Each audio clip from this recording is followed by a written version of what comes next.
I'm Bart Prins. I lead business development for Taylor Corporation. My parents came to the U.S.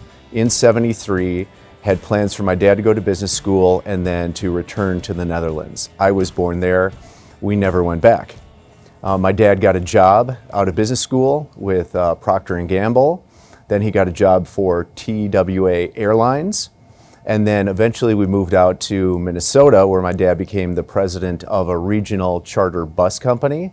So my formative years were in Minnesota. I grew up in Edina, Minnesota, and since then I've moved around the country. I've lived in a few spots in Europe, but like a lot of Minnesotans, I came back here and have been raising my family in Edina ever since. I had a great dad. I grew up in a very, very happy home. My dad was an overachiever, very bright, very kind, great man. My dad listened to opera every day, and my dad had traveled all over the world, had seen a lot of things. So in my house, when I was growing up, you were very likely to hear opera, to see books everywhere, to be eating probably more exotic foods than a typical kid my age had experienced. And that also was formed by the fact that my mom, as a flight attendant, had flown all over the world. So this is when air travel was really a new thing and very glamorous. So I have pictures of my mom in, all done up in 70s high-end airline travel, and she would talk about, serving people going to Egypt and serving, 5-course meals on the plane. But my point is, my parents had been all around the world and really instilled in me a love for learning about the world, for education, and for really making the most of the opportunity that we have in life. I went to the same school from first grade until 12th grade. Played lots and lots of hockey growing up in Edina, Minnesota. That kind of goes with the territory. Everybody plays hockey. So that really, that was a part of my most favorite memories, all the way from being a young kid and going to the hockey rink down the street and being there from 10 a.m. to 6 p.m. and bringing a lunchbox. And being cold, but loving it, and being with my friends. And then as I continued to play hockey, I played in high school, and I'm proud to say that in my senior year we went to the state tournament, lost both games, but that's okay, it doesn't matter. It was a thrill to be a part of a Minnesota tradition like that, and a great cap to my high school hockey career. So a big part of my upbringing was living in Europe. So as I mentioned, my parents were from the Netherlands. My entire extended family is still in the Netherlands. I got to learn another language, so I speak semi-fluent Dutch, which comes in handy nearly never, but from time to time.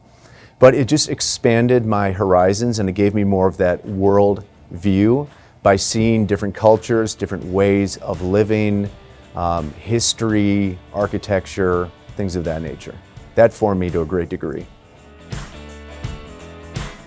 I had a girlfriend at the time who was looking at a bunch of really high-end schools in California. She was an outstanding student. So we went together on a college trip, and I tagged along, really nothing more than that. And I experienced California and thought, this is amazing. I mean, the weather, the excitement, just the physical beauty of California and the excitement of the Bay Area. So she looked at Stanford.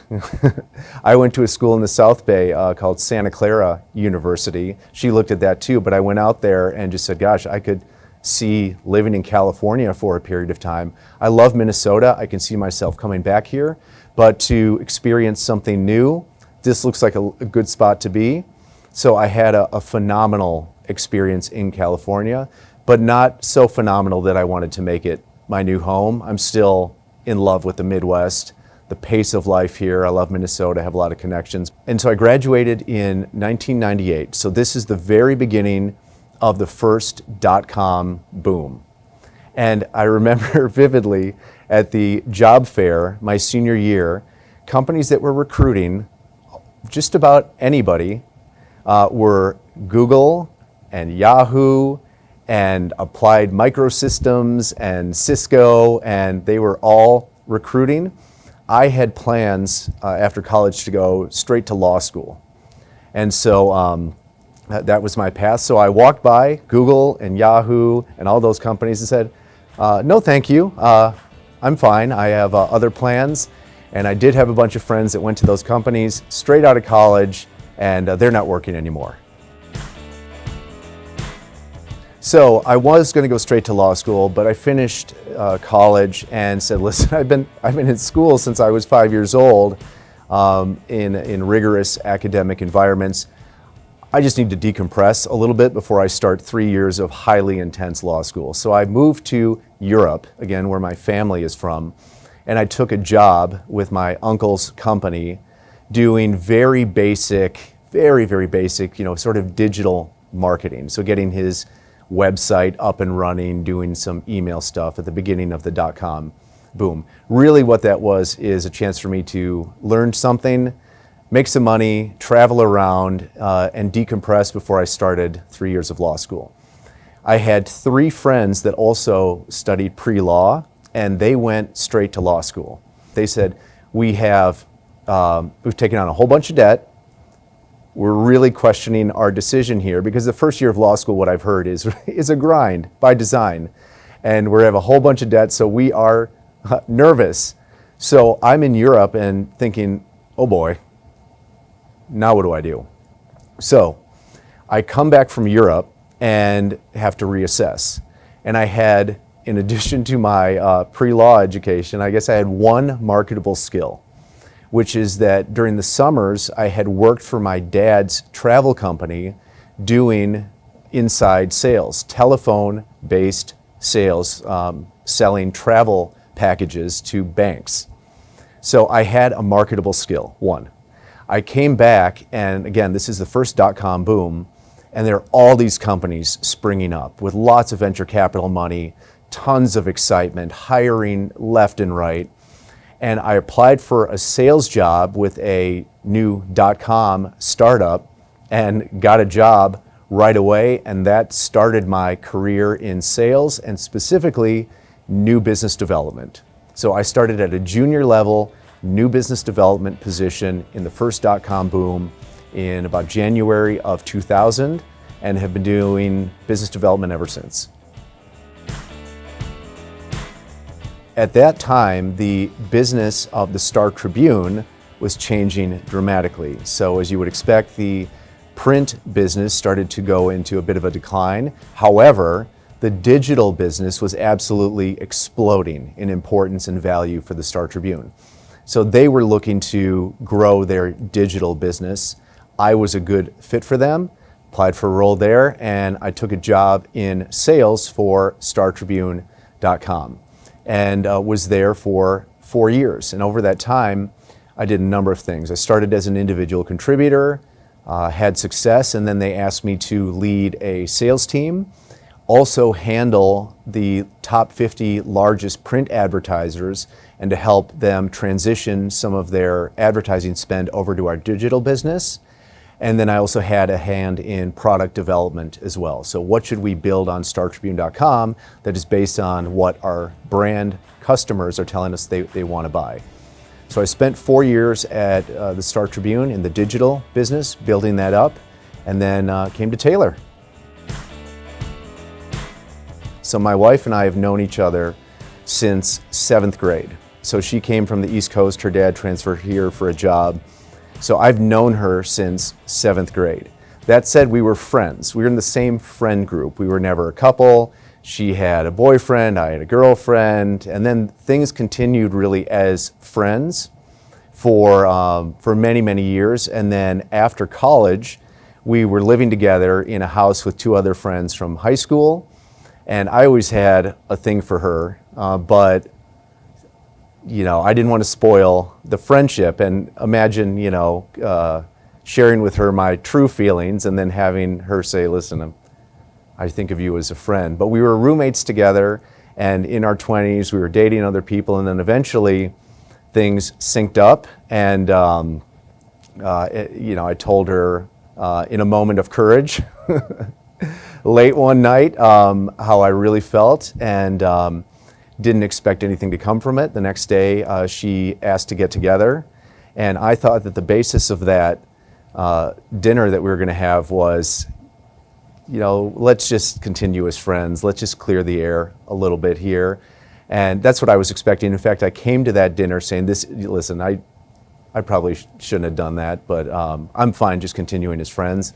And she said, no, I'm super into it. So let's see how this goes. Takes us to the next level, and we've been together ever since.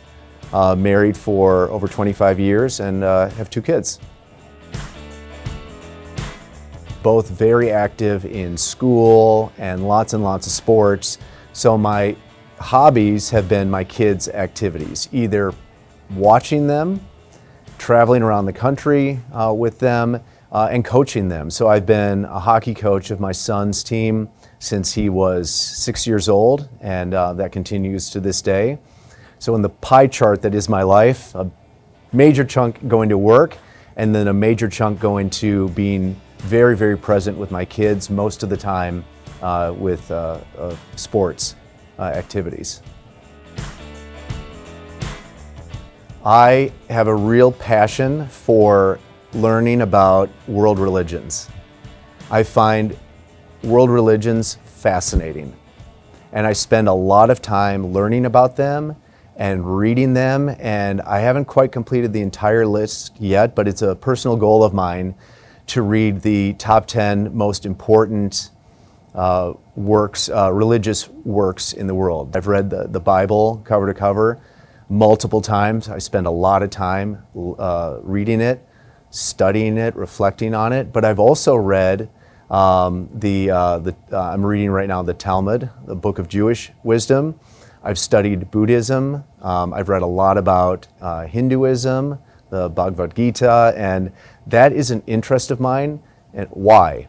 There are lots of different ways to look at things, and I find it rewarding because it gives me a sense of peace and perspective, and helps me reflect on how do I want to take advantage of this gift that I've been given, and how do I want to interact with other people.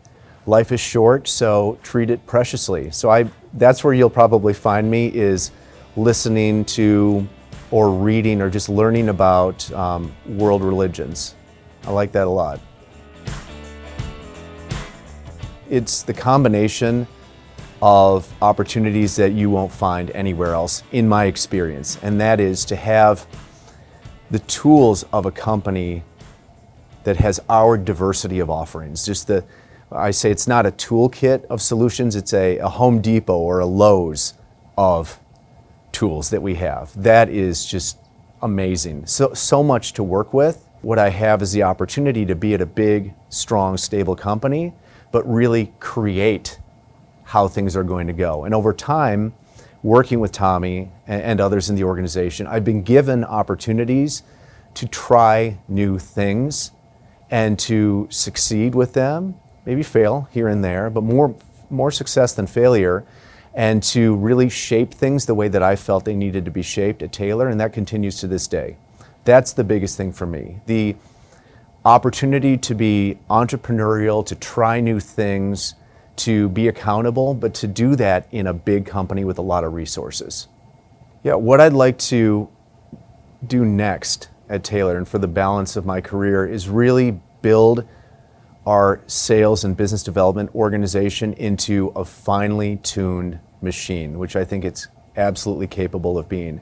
The experience that I've had over the last few years in particular is that when we combine strategic precision marketing with sales talent that is selling in a way that matches what customers want, with our subject matter expertise, with new product development and technology, when you take all those things together, we have an opportunity, in my experience, to create a predictable revenue engine that we can just feed and feed and feed. And I think that's really what I'd like to do next because I see that working at Taylor today, and I think if we scale it, it's going to be dramatic and remarkable.